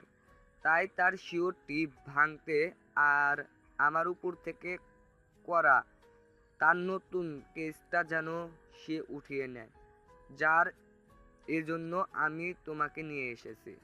মাছ ধরার টপ হিসেবে ইউজ করতে চান আমাকে? আরেকটা সে এরকমই বলতে পারো। আপনি একটা কাপুরুষ। এই ওয়ার্ডটা ছোটবেলা থেকে একদমই সহ্য করতে পারে না সাফওয়ান। মেজাজটা আচমকা খুব খারাপ হয়ে যায়। মুখের ভাব ভঙ্গি চেঞ্জ করে চোখ মুখ শক্ত করে রাগে লোকে তাকায়। দ্বিধাও এবার বেশ বুঝতে পেরেছে সে আগুনে ঘি ঢেলে দিয়েছে। সাফওয়ান ওর আরেকটু কাছে এসে এক হাত দিয়ে ওকে জড়িয়ে ধরে বুকের সাথে লাগিয়ে বলে, এখন যদি এই বাহিরের জ্বরের সাথে তাল মিলিয়ে আমি তোমার সাথে উল্টাপাল্টা কিছু করি তখন? ভয়ে দ্বিধার মুখ দিয়ে কোনো শব্দ বেরোয় না। দ্বিধা যে সাফওয়ানকে ধাক্কা দিয়ে দূরে সরিয়ে দিবে সেই সুযোগটাও নেই। এই শক্ত হাত ছাড়াতে সে ব্যর্থ, আর এত লম্বা মানুষটার সাথে সে পেরে উঠবে না। সাফওয়ানের বুক অবধি তার হাইট, ও শুধু ভয়ে কেঁপে যাচ্ছে। যতই উপরে উপরে সাহস দেখাতে চাক, ভিতরে ভিতরে সে একদম ভীতু। সাফওয়ান হঠাৎ হাতটা আলগা করে দূরে সরে যায়। দ্বিধা জোরে জোরে শ্বাস নিতে থাকে, যেন এতক্ষণ দম আটকে ছিল তার। সাফওয়ান ওর দিকে তাকিয়ে বলে, নেক্সট টাইম এখন কিছু বলবে না যেটা আমার সহ্যর সীমার বাহিরে। আর আমি কাপুরুষ নই, তোমার ভাইকে জেলে থাকতেই বলেছিলাম, প্রতিশোধ আমি নিবই। নিজের পরিবারকে সামনে রাখিস। এখন সে ইঙ্গিতে বলা কথা না বুঝতে পারলে সেটা তার ব্যর্থতা। দ্বিধা এবার ফিক করে কেঁদে দেয়। সত্যি যদি এই ছেলেটা ওর সাথে কিছু করে বসে। সাফওয়ান দ্বিধাকে কাঁদতে দেখে বলে উঠল, আর এক ফোঁটা চোখের পানি পড়লে তুই আগে যা বলেছি তা করে দেখাবো। একদম চুপ। শেষের লাইনটা ধমকের সুরেই বলে। দ্বিধার সাথে সাথে চুপ হয়ে যায়, তবে হেঁচকে উঠছিল বারবার। সাফওয়ান ওকে টেনে নিয়ে চেয়ারে বসায়। 5 মিনিটের মধ্যে খাওয়া শেষ করো, যেটা তোমার পছন্দ ওটাই আছে। একটু দেরি হলেই এটা দিয়ে সোজা শুট করে দিব। কথাটা বলেই সাফওয়ান পকেট থেকে বন্দুকটা বের করে টেবিলের উপর রাখে। ভয়ে ভয়ে দ্বিধা চামচ ধরে খেতে শুরু করে। সে মোটেও তার ভাইয়ের মতো সাহসী নয় যে বলবে, মারলে মারুন, ভয় পায় না। দ্বিধাকে খেতে দেখে সাফওয়ান ওর সামনের চেয়ারে বসে খুঁটিয়ে খুঁটিয়ে দেখতে থাকে। ছোট্ট একটা মেয়ে, মাত্র কলেজে পড়ে, হাইটটাও খুব কম, তার বুক অব্দি এসেই শেষ। এই পিচ্ছি আবার বড় বড় কথা বলে কি করে ভেবে পায় না সাফওয়ান। তবে মেয়েটা খুব মায়াবী, একটু বেশি হয়তো। কিছু একটা ভেবে নিজেকে সামলে নেয় সাফওয়ান। উফ, এই মেয়ে ওর শত্রু, নিজের স্বার্থের জন্যই এখানে এনেছে ওকে, আর কোনো কারণ নেই। প্রেমে ট্রেমে পড়েনিও। আবার নিজেকে জিজ্ঞেস করে, সত্যি কি শুধু প্রতিশোধ? এদিকে দ্বিধা কয়েক চামচ খেয়ে বসে আছে। আর খাবো না। আমার পাখিও তো তোমার থেকে বেশি খায়। বাসায় যাব, ছেড়ে দিন প্লিজ। মেয়ে গিয়ে শুয়ে ঘুম দাও। এখনো তুমি সুস্থ নও। ক্লোরোফার্ম একটু বেশি দিয়ে ফেলেছিলাম রুমালে। আমি ভাইয়াকে আপনার ব্যাপারে কিছুই বলবো না, ছেড়ে দিন। ইস, এত বেশি বলত কেন তুমি? এখানে জিম ঘর, স্টাডি রুম, বাইরে সুইমিং পুল আছে, সব আছে। টিভি, ফ্রিজ সব। এখানে থাকতে তোমার কোনো অসুবিধা হবে না। আমি গুন্ডা বা মাস্তান নই যে তোমাকে দর্শন করে অন্ধকার রুমে আটকে রাখবো। তোমার ভাইয়া কেসটা স্টাডি করুক ভালোভাবে, নিজেই বুঝবে আমি নির্দোষ। সত্যটা জানুক আগে, তারপর তোমাকে ছেড়ে দিব। একটু এটাই না দিলে তো নতুন বউ নিয়েই ব্যস্ত থাকতো। আমাকেই কেন আনলেন? অন্য কিছু করতে পারতেন তো। কি করতাম বল? আর তোমার বয়স্ক মাকে আনলে সে তো আনতে আনতেই উপরওয়ালার কাছে চলে যেত। আমার নিজেরও মা আছে। তবুও। আর একটা কথা, আমার মা এখন বাসায় নেই, কাল খালার বাসা থেকে এখানে আসবে। ভুলেও সে যেন এসব কিছু জানতে না পারে। কেন? কেন আবার কি? আবার কি মেয়ে ব্যবসায়ী নাকি? মা জানলে আমাকে জানে মেরে দেবে। আমাকে জিজ্ঞেস করলে তো আমি বলবোই। আফওয়ান হেসে উঠে গিয়ে হঠাৎ দ্বিধার ওড়নার নিচে হাত ঢুকিয়ে দিল। হঠাৎ হওয়ায় দ্বিধা ভয়ে হতভম্ব হয়ে গিয়েছে। তবে সাফওয়ান হাতটা ওর গলা হয়ে ঘাড় অব্দি নিয়ে কিছু আটকালে সাথে সাথে হাতটা সরিয়েও নিল, আর বলতে লাগলো, তুমি আমাকে যত খারাপ ভাবো আমি ততটা খারাপ না। কি করলেন? যতটা ভালো ভাবো ততটাও ভালো না। তোমার গলার এই লকেটটা খুলবে না। এখানে রেকর্ডার আছে, কি বলছো সব আমার ফোনে চলে আসবে। মাকে কিছু বললে সাথে সাথে বোম মেরে তোমার পুরো বাড়ি উড়িয়ে দেব। তোমার প্রতিটা নিঃশব্দের শব্দ যেন আমি শুনতে পাই। দ্বিধা এখন নিরুপায়, চুপচাপ উঠে আবার সিঁড়ি বেয়ে দোতলায় আগের রুমটায় চলে যায়। আসলেই ঘুম পাচ্ছে, নিজে মাথা ঘুরিয়ে পড়ার চেয়ে কাটেই পড়ুক। তবে আশা আছে ভাইয়া খুব তাড়াতাড়ি তাকে এখান থেকে নিয়ে যাবে। তবে ছেলেটাকে ততটাও খারাপ মনে হচ্ছে না। দেখা যাক ওর মায়ের কাছ থেকে কোনো হেল্প পাওয়া যায় কিনা। কি অলক্ষণে মেয়ে রে বাপ্পা, বিয়ে করতে না করতেই ননদকে খেয়ে নিল। ফুফু শাশুড়ির এমন কথা শুনে আর কান্না আটকে রাখতে পারছে না সুপ্রভা। তবে সে প্রতিবাদী মেয়ে, আর কত চুপ থাকবে সে, তাই বলে উঠল। একটা দুর্ঘটনার জন্য আপনি আমাকে কেন দোষারোপ করছেন? আর তখনই কি অপয়া অলক্ষী মেয়ে এনেছো দেখলে, আসতে না আসতেই বাড়িতে অশান্তি। দিবাকরের ফুফুর কথা শুনে উপস্থিত মেহমান সবাই কানাঘুষো করতে থাকে। ঠিকই তো, মাত্র কাল এলো আর আজই বাড়ির মেয়েকে পাওয়া যাচ্ছে না। সুপ্রভা শুধু সবার মাঝে বসে চুপচাপ চোখের পানি ফেলছে। সকাল সকাল উঠেই যখন সবাই বুঝতে পারলো দ্বিধা বাড়িতে নেই, তখনই ওকে খোঁজার দৌড় নেমে গেল। দিবাকর ইতোমধ্যে থানায় কল করে সবাইকে খোঁজ লাগাতে বলে দিয়েছে। কার এত বড় সাহস, এত বড় বিজনেসম্যানের নাতি আর এসআই দিবাকরের বোনকে উঠিয়ে নিয়ে যায়। সুপ্রভাও বেশ চিন্তিত। বৌভাতের অনুষ্ঠান হবে না সে বুঝে গিয়েছে, করার ইচ্ছাও নেই। তার পাশে কল করেও সব বলা হয়েছে, হয়তো বিকালে শুধু সুহান আসবে দেখা করতে। সুপ্রভার এখন চিন্তা হচ্ছে দ্বিধাকে নিয়ে। এই মেয়েটার সাথেই সবচেয়ে ভালো বন্ডিং তৈরি হয়েছে তার। তবে দিবাকরের ফুপু আর তার মেয়ে তাকে কেন দোষারোপ দিচ্ছে সেটা সে বুঝছে না। এটা তো একটা দুর্ঘটনা, তার তো কোনো হাত নেই। ফুপুর কথাই আবার ধ্যান ভাঙলো। এত করে বলেছি এই মেয়ে এনো না, আমার স্বামীরা রাশি গুনে দেখেছে এই মেয়ের দোষ আছে, শুনলে না তো। দিবাকরের মা পাশ থেকে বলে উঠল, আহ দিদি থামো তো, এসব কি বলছো তুমি? ওকে কেন দোষ দিচ্ছ? এমন হবে কেউ কি বুঝেছে? কি অলক্ষণে মেয়ে রে বাপ্পা, বিয়ে করতে না করতেই ননদকে খেয়ে নিল। ফুফু শাশুড়ির এমন কথা শুনে আর কান্না আটকে রাখতে পারছে না সুপ্রভা। তবে সে প্রতিবাদী মেয়ে, আর কত চুপ থাকবে সে, তাই বলে উঠল, দেখছো তোমরা কেমন মেয়ে, মুখে মুখে কথাও বলে। উপস্থিত সব আত্মীয় এখন সুপ্রভার দিকে তাকিয়ে এলো। নতুন বউ আবার তর্কও করে, যদিও এখানে ওর দোষ নেই, তবে সমাজের নিয়মে সব বউদেরই দোষ। তানিয়া বিষয়টা আরো একটু গরম করতে বলল, একটা দুর্ঘটনার জন্য আপনি আমাকে কেন দোষারোপ করছেন? সুপ্রভা আরও কিছু বলতে নিবে তখনই দিবাকরের কণ্ঠ শুনতে পায়।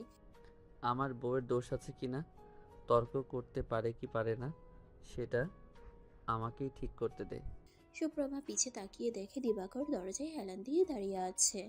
এতক্ষণ হয়তো কি হয়েছে সবই জানে সে। সুপ্রভা আর কিছু বলে না, তবে দিবাকর তার হয়ে সবার সামনে ঢাল হয়ে দাঁড়িয়েছে ভেবে সে স্বস্তি পেল।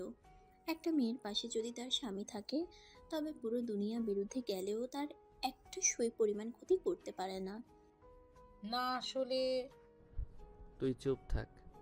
আর দ্বিধা তো তোদের গাড়িতে ছিল, কালও এসেছে নাকি? গাড়িতে উঠলো কি না সে তো তোর দেখার কথা। তানিয়া বুঝলো সে ফেঁসে গিয়েছে।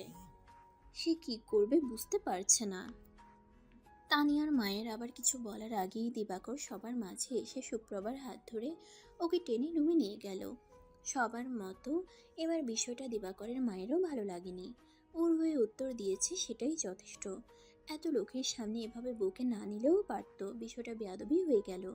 দিবাকর এদিকে সুপ্রভাকে রুমে এনে খাটে বসায়। সুপ্রভা চুপ করে বসে আছে। দিবাকর হাঁটু ভাঁজ করে ওর সামনে বসে।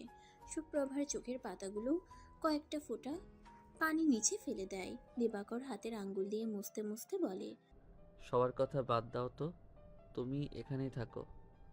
আমার বাহিরে যেতে হবে, আমার স্যারের সাথে কথা বলতে হবে। একদম কাঁদবে না। আমি যাওয়ার পর মা ছাড়া কারোর সাথে বের হওয়ার দরকার নেই। খাবার রাখা আছে, খেয়ে নাও। আপনি খাবেন না? পরে খেয়ে নেব, আগে ওই সরফরাজের বাচ্চাকে দেখে নেই। মানে? আমার সন্দেহ সাফওয়ানের এসবের পিছে হাত আছে। এই জেলার সাবেক এমপির ছেলেও বাপ দেশ ছেড়ে পালিয়েছে, তবে ওই শয়তানটাকে রেখে গিয়েছে। দ্বিধা ঠিক আছে তো? একদম ঠিক আছে। আমি জানি তা, ওর এত সাহস নেই আমার বোনের শরীরে হাত দিবে। জানে মেরে দিব আমি। দিবাকরের ফোনে একটা কল আসে, সে দ্রুত বাড়ি থেকে বেরিয়ে যায়। সুপ্রভা বসে বসে শুধু আল্লাহর কাছে সাহায্য চাইতে থাকে। আমি আপনাকে অনেক বেশি ঘৃণা করি। দ্বিধার কথা শুনে সাফওয়ান ওর দিকে শাড়ি আর তোয়ালেটা এগিয়ে দিতে দিতে বলে, সকাল থেকে কমপক্ষে 1000 বার এই কথাটা শুনেছি। তাই খামোখা মুখটা ব্যথা না করে যাও গোসল করে আসো। শুধু শাড়ি পরে বের হব। দিয়ে দেখ ভিতরে সবাই আছে। দ্বিধা শাড়ি নিয়ে ওয়াশরুমে যেতে যেতে বলে। অসহ্য। সাফওয়ান পিছন থেকে ওর এক হাত ধরে থামিয়ে দেয়। দ্বিধা প্রশ্নসূচক দৃষ্টিতে তাকাতেই সাফওয়ান বলতে লাগলো, প্রতিটা মানুষের লাইফে 90% লোক তাকে স্বার্থের জন্য ব্যবহার করে, 6% লোক তাকে পছন্দ করে, 4% লোক তাকে ঘৃণা করে, আর 0.1% লোক তাকে নিঃস্বার্থভাবে ভালোবাসে। দেখো আবার বেশি ঘৃণা করতে গিয়ে তুমি আবার আমার সেই 0.1% মানুষটা হয়ে যেও না। যেন বুঝে সাগরে ঝাঁপ দিও না, কিন্তু স্রোত সামলাতে পারবে না। দ্বিধা সাফওয়ানের কথা শুনে একটা ডোন্ট কেয়ার ভাব নিয়ে ওয়াশরুমে চলে যায়। সাফওয়ান কিছু না বলে রুম থেকে বেরিয়ে কিচেনে চলে যায়। মাংসের টিক্কা খেতে খুব ইচ্ছে করছে। বুয়া ছুটিতে আছে, নিজেকেই বানাতে হবে তাই। সে গান গাইতে গাইতে কাজ করতে থাকে, যেন রেস্টুরেন্টের কোনো শেফ। চলো না হারিয়ে যাই তোমায় নিয়ে, কোনো নাম না জানা ওই অজানা শহরে। প্রথমে আগে থেকেই লবণ ও মশলা মাখানো মাংসগুলো নেয়। প্রয়োজনীয় সব উপকরণ দিয়ে ভালো করে নিজের মন মতো নানান সাইজের টিক্কা বানাতে থাকে। বেসনে চুবিয়ে গরম গরম তেলে ভাজতে থাকে। তেলে একটু বাটারও দিয়ে দেয়। প্রায় 1 প্লেট ভাজা হয়েও গিয়েছে। বাকিগুলোও সুন্দর করে কড়াইতে গোল করে দিয়ে দেয়। প্লেটের টিক্কাগুলোকে সুন্দর করে সাজিয়ে নেয়। একটা ছোট কাচের বাটিতে সস নিয়ে নেয়।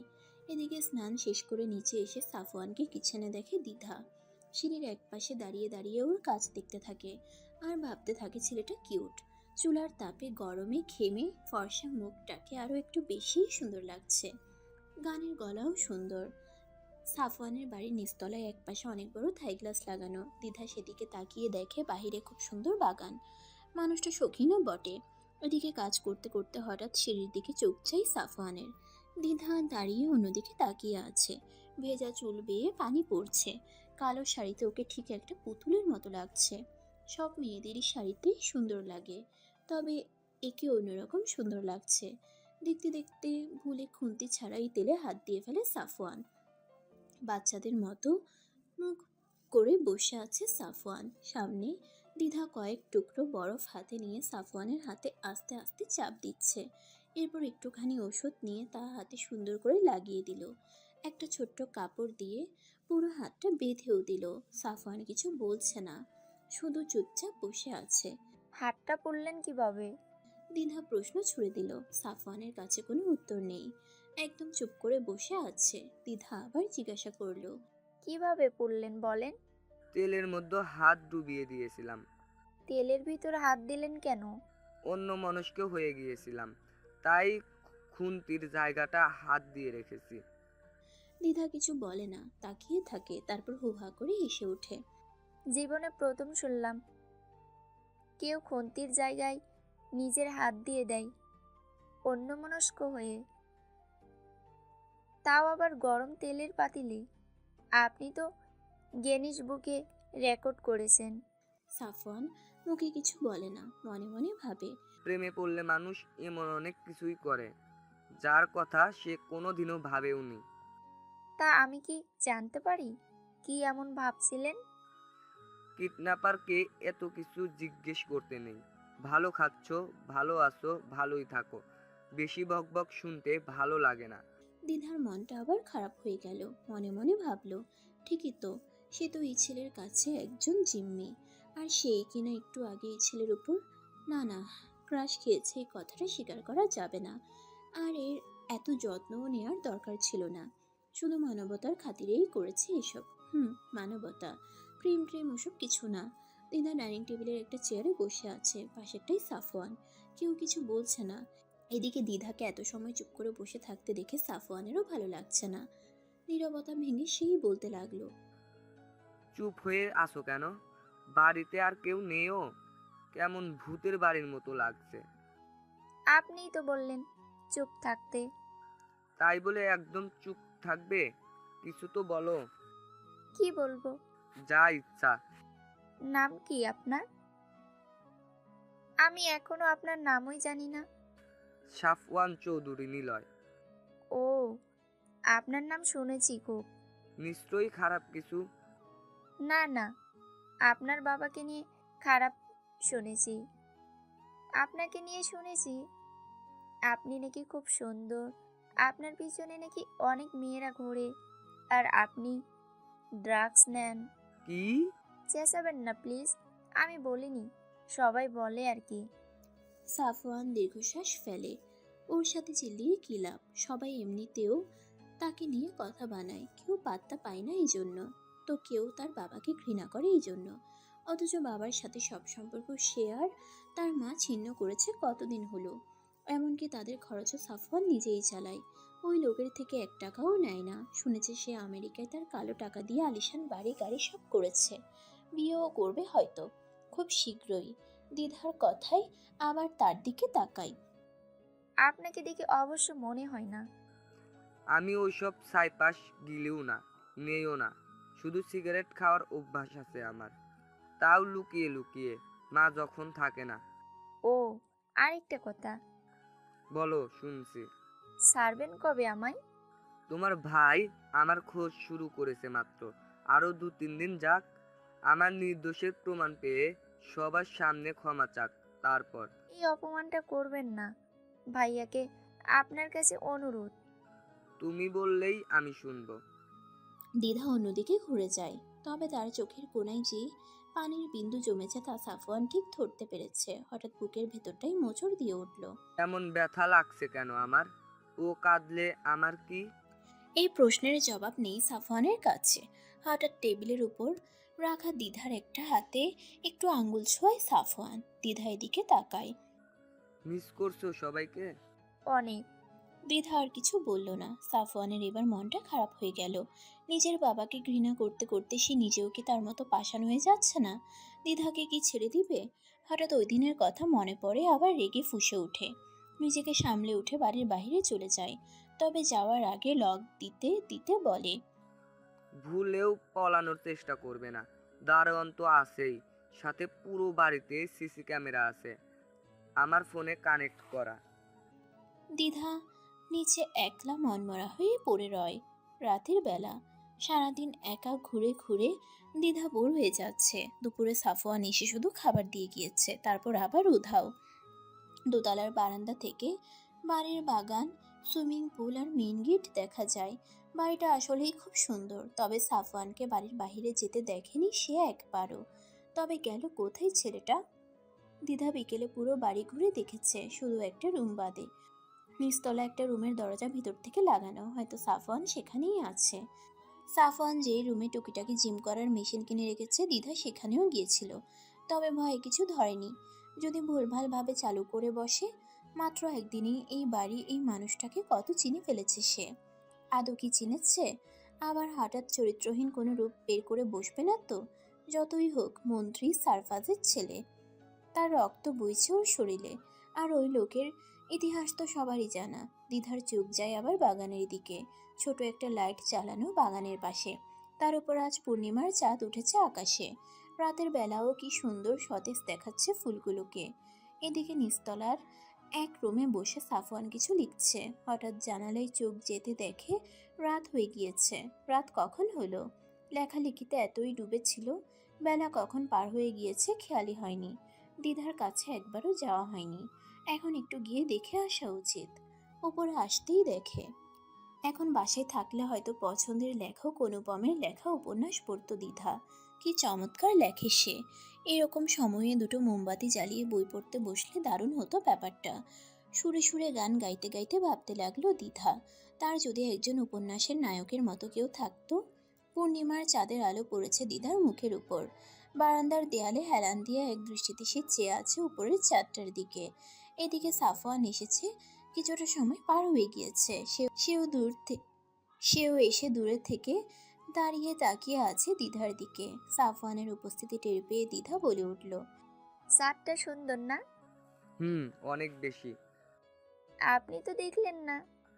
তুমি তোমার চাঁদ দেখো, আমি আমারটা। চাঁদের প্রতি সবার কত আকর্ষণ। নিষিদ্ধ জিনিসের প্রতি মানুষের এক অন্যরকম আকর্ষণ আছে, ঠিক যেমন আমার তোমার প্রতি। দ্বিধা ভ্রুকুচকে এদিকে তাকিয়ে বলে, ফ্লার্ট করছেন? শুরু তো তুমিই করলে। কিভাবে? তুমি জিজ্ঞেস করলে চাঁদটা সুন্দর কিনা। এনিমি মুভিতে এটা কাউকে জিজ্ঞেস করার মানে ইনডাইরেক্টলি কাউকে প্রপোজ করা। কি? আমি জানতাম না। নিচে যাবে? দ্বিধার মুখটা খুশিতে জ্বলজ্বল করে উঠল, যেন এটাই শুনতে চেয়েছে সে। সাফওয়ান ওর হাতটা ধরে ওকে নিচে নিয়ে গেল। অবশেষে বাগানে এসে সে খুব খুশি। সাফওয়ানের হাত ছাড়িয়ে দূরে বাগানের মাঝে এসে দাঁড়ালো, দু হাত মিলে ঘুরতে লাগলো। হালকা বাতাসে চুলগুলো একটু একটু করে উড়ছে। সাফওয়ান হাত ভাঁজ করে ওকে দেখছে। এই প্রথম দ্বিধাকে এত প্রাণ খুলে হাসতে দেখলো সে। মেয়েটা আসলেই বাচ্চা, কিডন্যাপারের সামনে কেউ এত খুশি হয়? দ্বিধা ঘুরে ঘুরে বাগান দেখতে লাগলো। একটা টেবিল পাতা আছে মাঝে, দুপাশে দুটো করে চেয়ার, টেবিলের উপর একটা গিটার রাখা। গান গাইতে পারেন? না তো। তাহলে এটা? মাঝে মাঝে চেষ্টা করি। গিয়ে শোনাবেন? সাফওয়ান সামনে এসে গিটারটা হাতে নেয়। এই মুহূর্তে কি গান গাওয়া যায় ভেবে পায় না। তারপর সুর তুলতে থাকে। দ্বিধা বসে মুগ্ধ হয়ে দেখতে থাকে ওকে। সাফওয়ানের কি হলো কি জানি, গান গাওয়া ছেড়ে এক দৃষ্টিতে চেয়ে রইল দ্বিধার দিকে। তবে এমন সময় দ্বিধার পিছে কাউকে দেখে ভূত দেখার মতো চমকে গেল, কাঁপা কাঁপা গলায় বলল, মা। সারাদিন পর রাতে বাসায় ফিরেছে দিবাকর। খুব ক্লান্ত লাগছে তাকে। একটু আগে মায়ের রুমে গিয়ে তাকে সান্ত্বনা দিয়ে এসেছে। বাড়ির বাকিরা খেয়ে ঘুমিয়ে গিয়েছে। রুমে এসে দেখে সুপ্রভা খাটের পাশের টেবিলে হেলান দিয়ে বসে আছে। ফ্রেশ হয়ে এসে সুপ্রভাকে দেখতে থাকে। ইস, কি মিষ্টি লাগছে মেয়েটাকে। এই মেয়েটা এইসব ঝামেলায় ফেসে খুব কষ্টে আছে। এমন সময় সুপ্রভা চোখ খুলে, এসেছেন? এই তো এখনই এলাম। আগে এখানে বসুন তো। সুপ্রভা উঠে গিয়ে দিবাকরের হাত টেনে নিয়ে আসে, খাটে বসিয়ে দেয়। টেবিলের আরেক পাশে একটা প্লেটে রুটি, গরুর কালো ভুনা রাখা। এনে একটু রুটি ছিঁড়ে দিবাকরের মুখের সামনে ধরে। নিন, খেয়ে নিন। সারাদিনে খাওয়া হয়নি জানি। খিদে নেই। সুপ্রভা ধমকের সুরে বলল, খিদে নেই বললেই হলো? এত বড় মানুষটা সারাদিন দৌড়াদৌড়ি করছে, আর এখন বলছে খিদে নেই? বউ হওয়ার অধিকার খাটাচ্ছ, ধমক দিলে যে। ধরে নেন তাই। আর ওটা ধমক না, একটুখানি কেয়ার। তুমি খেয়েছো? তার মানে খাওনি। আগে আপনি খান। দেখো, আমার এই কটা দিন দৌড়াদৌড়ি করতে হবে, তাই বলে তুমিও। আপনি খাবেন নাকি না? দিবাকর আর কিছু বলে না, খেতে শুরু করে। নিজেও একটু একটু করে ছিঁড়ে সুপ্রভার মুখের সামনে ধরে। কি করছেন? খাও। দিবাকর সুপ্রভাকে জোর করে খাইয়ে দিল। একটু পর রাতে শুয়ে পড়ল দুজনে। আশ্চর্য, আজ আর দিবাকরের থেকে দূরে দূরে থাকছে না সে, যেন খুব আপন মনে হচ্ছে ওকে। সকাল সকাল ডাইনিং টেবিলে বসে আছে সবাই। বুয়া রান্নাঘর থেকে খাবারের সবকিছু এক এক করে টেবিলে আনছে, আর একা একাই কথা বলে যাচ্ছে। সে এ বাড়ির কাজের লোক, তবে সবকিছুতে এমন অধিকার খাটিয়ে কথা বলে যেন সেই বাড়ির মালকিন। তার অবশ্য কারণও আছে। সাফওয়ানের জন্মেরও আগে থেকে সে এ বাড়িতে কাজ করত। তখন সে নতুন বউ ছিল, এখন নিজের মেয়েকে বিয়ে দিয়ে নাতির মুখও দেখেছে। তবে একটা বিষয় ভেবে সে কুল পায় না, সাফওয়ানের মতো ভালো ছেলে এভাবে মেয়ে নিয়ে বাসায়, ছিছি। তুমি বলবে নাকি মেয়েটাকেই জিজ্ঞেস করব? সাফওয়ানের মা সুলতানা বেগমের কথাই বাড়ির নীরবতা ভাঙে। গতকাল দ্বিধা তাকে রাতে তার পছন্দের লেখক সম্পর্কে বলছিল। সেই লেখক যে সাফওয়ান নিজে তা সে প্রকাশ করে না, আর অনুপমী তার ছদ্মনাম। তবে সে কথা দ্বিধাকে বলার আগেই কাল রাতে এভাবে হঠাৎ মা এসে পড়বে সাফওয়ান ভাবতেও পারেনি।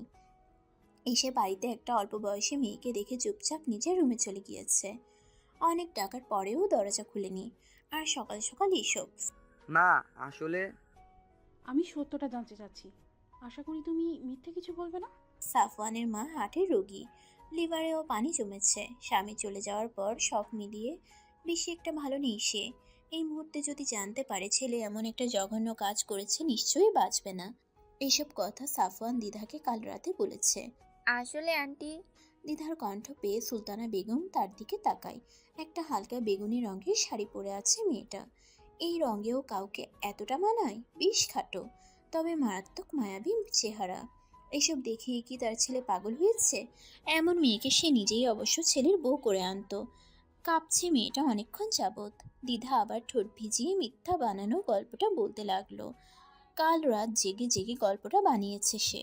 সাফওয়ানের কাছে সব শোনার পর দ্বিধা ঠিক করেছে তাকে সাহায্য করার। সাফওয়ানের মা অত্যন্ত সুন্দর একজন মহিলা, বেশ পরিপাটিও বটে। চুলে সবসময় খোপা করা থাকে, জামদানি শাড়ি পরে, এক কাঁধে আঁচল ভাঁজ করে রাখে। আসলে আন্টি, আমি আর সাপওয়ান একে অপরকে ভালোবাসি, তাই আমি ওর কাছে পালিয়ে এসে পড়ছি। সাফওয়ান চোখ বড় বড় করে দ্বিধার দিকে তাকায়। পরক্ষণে নিজেকে সামলে নেয়। নিজের পায়ে নিজে কুড়াল দিচ্ছে মেয়েটা। এখন তার মা কি করে বসবে আল্লাহ জানে। সুলতানা বেগম দ্বিধার দিকে তাকায়। কি বললে? আমরা পালিয়ে এসেছি। বিয়ে করেছো? না, 2-3 দিন হলো এসেছি। সত্যি বলতে আমি আর ও আলাদা আলাদাই থাকি। সুলতানা বেগম আর কিছু বললেন না, ছেলের মুখের দিকে তাকিয়ে রইলেন। সাফওয়ান নাক মুখ খিচে চোখ বন্ধ করে বসে আছে, যেন চোখ খুললেই বিপদ। সুলতানা বেশ কিছুক্ষণ ভেবে বলল, বিয়ে করে নিলেই পারতে, চলে যেহেতু এসেছই। দ্বিধা কিছু বলল না, তবে নিজেই ভাবতে লাগলো এত বড় মিথ্যা বলাটা ঠিক হয়নি। সুলতানা কিছু না বলে উঠে রুমে চলে গেল। সাফওয়ানও বুঝতে পারছে না মা ঠিক কি করবে। আজ দিদাকে নিয়েই বাসায় ফিরবো। শার্টের কলার ঠিক করতে করতে বলে ওঠে দিবাকর। সুপ্রভা আয়নার সামনে দাঁড়িয়ে চুল আঁচড়াচ্ছে। সত্যি? হুম। কিভাবে? আমি জানতে পেরেছি দিদা সাফওয়ানের কাছেই আছে, হয়তো ওর বাড়িতেই আছে। আমি গিয়ে ওর কাছে মাফ চাইবো। ও নির্দোষ ছিল, প্রয়োজনে পা ধরবো। কি সব বলছেন? ঠিকই বলছি। আমার বোন, আমার কাছে সব কিছুর উপরে সুপ্রভা। ওর গায়ে একটা আঁচও আমি কোনোদিন আসতে দেইনি। সাফওয়ানকে মানিয়ে আমি ঠিকই ওকে নিয়ে আসবো, তুমি দেখো। যদি ও না আসতে চায়? সুপ্রভার এমন কথাই করা চোখে তার দিকে তাকায় দিবাকর। সুপ্রভা মুখ ফসকে কি ভুলভাল বলে ফেলেছে, এখন হাড়ে হাড়ে টের পাচ্ছে। আসলে তানিয়া মেয়েটাই ওর মাথা খেয়েছে, আর কোথাও কোনো গিরিঙ্গি না লাগাতে পেরে সুপ্রভাকে ভুলভাল বুঝিয়েছে। বলেছে দ্বিধা কারোর সাথে প্রায়ই ফোনে কথা বলতো, হতেও পারে সে প্রেমিক নিয়ে পালিয়েছে। যদিও এসব কথা সুপ্রভা প্রথমে বিশ্বাস করতেও চায়নি, তবে তানিয়া সকাল থেকে ওর মাথা খেয়েছে। এদিকে দিবাকর নিজের রাগকে সামলে নিয়ে বলল, আমাকে শুধু একটু সম্মান করবে, মাথায় করে রাখবো। তবে এমন কিছু করো না যে মাথা থেকে নামিয়ে আছাড় মারতে হয়। দিবাকর ভদ্র ভাষায় যে সুপ্রভাকে শাসাচ্ছে তা সে বুঝে মাথা নিচু করে রইল। দিবাকর ওকে কিছু না বলেই রুম থেকে বেরিয়ে যায়। তার মুডটা আজ ভীষণ খারাপ, কেন জানি মনে হচ্ছে খারাপ কিছু হবে। বাকিটা আল্লাহ ভরসা। সাফওয়ান আর দ্বিধা চুপচাপ খাটের উপর বসে আছে। সাফওয়ান দ্বিধাকে দেখছে, আর দ্বিধা নিচে তাকিয়ে একটা ঘোরের মধ্যে আটকে আছে। এখনো ভাবতে পারছে না একটু আগে তার সাথে কি হলো। সন্ধ্যার ঘটনা। কয়েকজন মেয়ে কিছু গহনা আর শাড়ি নিয়ে দ্বিধার রুমে এসে হাজির। দ্বিধা কিছু বুঝে ওঠার আগেই সুলতানা বেগম সেখানে এসে উপস্থিত হয়। ভয় পেও না, ওরা তোমাকে সাজাতে এসেছে। মানে? আজ তোমার আর সাফওয়ানের বিয়ে। দ্বিধা অবাকের চরম পর্যায়ে গিয়ে স্থির হয়ে দাঁড়িয়ে আছে। এটা কি বলছে উনি? শোনো, সাফওয়ান আমার একটা মাত্র ছেলে। ও একটা ভুল করেই ফেলেছে বুঝলাম, তবে এটাকে টেনে আর লম্বা করতে চাচ্ছি না। তাই বলে আজ? হ্যাঁ, আজই। সুলতানা আর কথা বলতে দিল না কাউকে। দ্বিধাও চুপচাপ রেডি হয়ে নিল। তবে সে এখন পালাবে নাকি কি করবে বুঝতে পারছে না। না পারছে সহ্য করতে, না পারছে কিছু করতে। নিচে এসে দেখে সাফওয়ান ছোট মুখ করে বিয়ের শেরওয়ানি পরে বসে আছে। সেও মুখ তুলে তাকায়। সাফওয়ান বুঝতে পারে তার নিজেরই খেলায় আছে, নিজেই হেরে যাচ্ছে। এমনটা তো সে চায়নি। দ্বিধাকে লাল বেনারসিতে অসম্ভব সুন্দর লাগছে। আফসোস তাকে বিয়ে করার সৌভাগ্য তার হয়নি। দ্বিধারও একই অনুভূতি হচ্ছে। সে সাফওয়ানের মতোই জীবনসঙ্গী চেয়েছিল, তবে এভাবে না। এখনো তো মনের কথাই বলা হয়নি। হ্যাঁ, দ্বিধা সাফওয়ানকে ভালোবেসে ফেলেছে, তবে তাই বলে এভাবে পরিবারকে না জানিয়ে বিয়েও করতে পারবে না। আর এদিকে সত্য বললে সাফওয়ানের মায়ের অবস্থা খারাপ হয়ে যাবে। সব ভেবে সে এক কঠিন সিদ্ধান্ত নিল। অনুভূতিহীনভাবে সাফওয়ানের দিকে তাকাই সে। তারপর এমন এক কাণ্ড করে বসে যা কেউ ভাবেওনি। দ্বিধা খাটে হেলান দিয়ে ঘুমাচ্ছে। সাফওয়ান বারান্দায় দাঁড়িয়ে দুটো সিগারেট শেষ করে আসলো। স্বাস্থ্যের জন্য ক্ষতিকর, তবুও জেনে বুঝে এই অভ্যাসটা ছাড়তে পারছে না। রুমে এসে দ্বিধাকে দেখে পাশে গিয়ে বসে। শাড়ি না পাল্টেই মেয়েটা শুয়ে পড়েছে। কাঁদতে কাঁদতে ঘুমিয়ে গিয়েছে হয়তো। মেয়েটার উপর ধকল গিয়েছে অনেক। তখন বিয়ের আগ মুহূর্তে দ্বিধা যে এভাবে সাফওয়ানের মায়ের কাছ থেকে ফোন নিয়ে দিবাকরকে কল করবে তা কেউ ভাবেনি। শুধু কলই করেনি, বরং বলেছে সে বিয়ে করতে যাচ্ছে। ফ্ল্যাশব্যাক। গাড়ি থেকে নেমে দৌড়ে সাফওয়ানদের বাড়িতে এসে উপস্থিত হয় দিবাকর। বাড়িতে ঢুকে দ্বিধাকে দেখে খুশি হলেও বিয়ের সাজে তাকে দেখে বেশ অবাক হয়। দ্বিধাও এতদিন পর ভাইকে দেখে খুব খুশি। ভাইয়া বলে দৌড়ে জড়িয়ে ধরে দিবাকরকে। সাফওয়ান ভাবছে এবার হয়তো সত্যটা সবাই জেনে যাবে। সেও প্রস্তুত হয়ে যায় নিজের জীবনের সবচেয়ে খারাপ সময়ের সাক্ষী হতে। তুই ঠিক আছিস? হুম। জানিস এতদিন তোকে খুব খুঁজেছি। যেই শুনেছি তুই এই বাড়িতে আছিস, তাড়াতাড়ি এখানে ফোর্স নিয়ে আসার জন্য তৈরি হচ্ছিলাম। তবে তোর কল পেয়ে আর থাকতে পারিনি বোন। দ্বিধা দিবাকরকে ছেড়ে একটু দূরে গিয়ে দাঁড়ায়। তার খুব ইচ্ছা করছে দিবাকরকে সব সত্যটা বলার, তবে সে এক কঠিন সিদ্ধান্ত নিয়েছে। সে জানে তার ভাই আজ রাগ করলেও একদিন ঠিকই মেনে যাবে। তবে মানুষ মারা গেলে তাকে আর ফেরত পাওয়া যাবে না। ভাইয়া, আমি বিয়ে করতে চাচ্ছি। কি? হ্যাঁ ভাইয়া, সাপনকে আমি ভালোবাসি। এরপর আরো অনেক কাণ্ড হয়। দিবাকর বারবার প্রশ্ন করে সাফওয়ান ওকে ব্ল্যাকমেল করে এসব করাচ্ছে কিনা, তবে দ্বিধা তার কথাই অনড়। আমি ওকে ভালোবাসি ভাইয়া। যে ছেলেকে তুই কদিন আগেও চিনতি না, তাকে তুই ভালোবাসলি কি করে? আমি ওর লেখা পড়তাম, ওকে চিনি আগে থেকেই।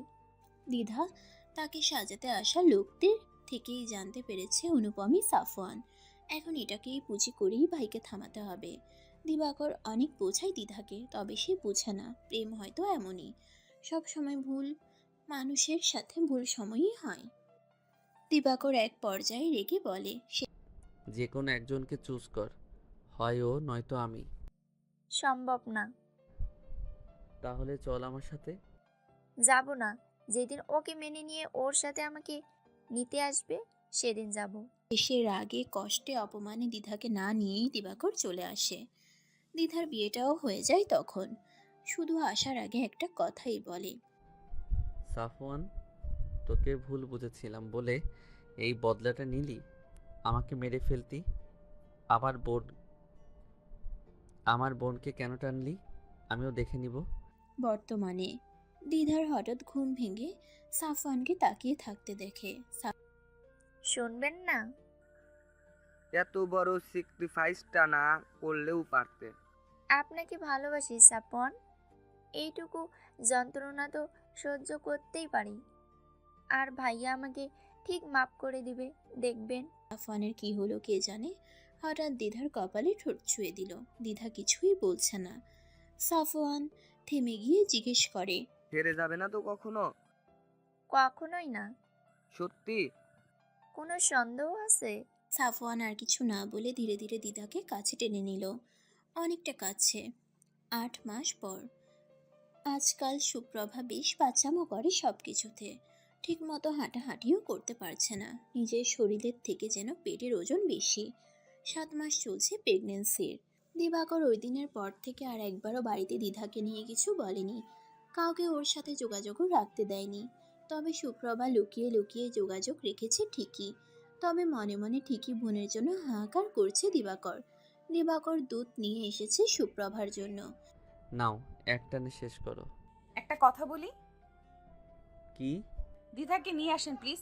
ওকে ছাড়া আপনি ভালো নেই আমি জানি। কোথায় জানি বাড়ির ভেতর একটা শূন্যতা আছে। দিবাকর কিছু বলে না, চুপ করে থাকে। সুপ্রভা দীর্ঘশ্বাস ফেলতেই যাবে, দিবাকর বলে ওঠে, কাল ওকে আনতে যাব। কি? ওর জন্মদিন কালকে। আর রাগ রেখে লাভ নেই। সাফওয়ান ছেলেটা আসলেই ভালো, ওকে অনেক ভালো রেখেছে। আপনি খোঁজ নিতেন? তোমার কি মনে হয় আমি হাত পা গুটিয়ে বসেছিলাম এতদিন? সুপ্রভা খুব খুশি হয়। কাল হয়তো দ্বিধা নিজেও জানে না তার জীবনের সবচেয়ে বড় সারপ্রাইজটা সে পেতে চলেছে। সুপ্রভা দিবাকরকে জড়িয়ে ধরে। এই মানুষটা আসলেই ভালো। এই যে সুপ্রভার বাবা, যে অন্য জায়গায় বিয়ে করে আলাদা থাকে, এই সত্যটা জেনেও কোনো রিয়্যাক্ট করেনি। নিজেকে এখন সবচেয়ে ভাগ্যবতী মনে হচ্ছে তার। পরের দিন সকালে সকাল সকাল রওনা হয় দিবাকর, যেন কুড়িয়ে আনতে চলেছে এক চিলতে সুখ। সমাপ্ত।